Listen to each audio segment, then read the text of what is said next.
Kapag-register na po ako sa Pag-ibig Virtual, kaso lang ninakaw yung phone ko, pati yung email ko, di ko na ma-open. Paano kayang gagawin ko? So much better po, puntahan nyo po yung Pag-ibig branch nyo na malapit dyan sa inyo. And then inform nyo po sila na wala na po kayong access sa inyong email address, pati yung password, kasi nga po nanakaw yung cellphone nyo. So mas maganda po, pumunta po kayo sa Pag-ibig branch, tapos kailangan meron na kayong prepared, nakapreparadong email address tsaka password para mai-update yung Pag-ibig virtual account mo. So in case na ipapa-update mo, tanong mo na lang sa kanila kung magke-create ka ba ng bagong account, tapos ita-transfer ba yon papunta sa bago mong email address, okay, or i-delete lang nila yung old email address mo para ma-update to new email address. So mas maganda po, pumunta po kayo doon para ma-update nyo po yung Pag-ibig account po ninyo sa virtual account po ni Pag-ibig, yung online.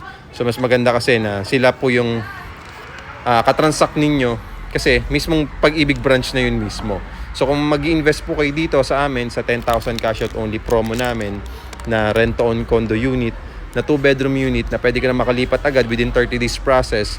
So follow nyo po ako ma'am and message me agad directly. Huwag na po kayo mag-comment para makapag-avail po kayo ng 2-bedroom unit condo dito sa Ortigas Extension, Pasig. So follow me ma'am, Pineapple.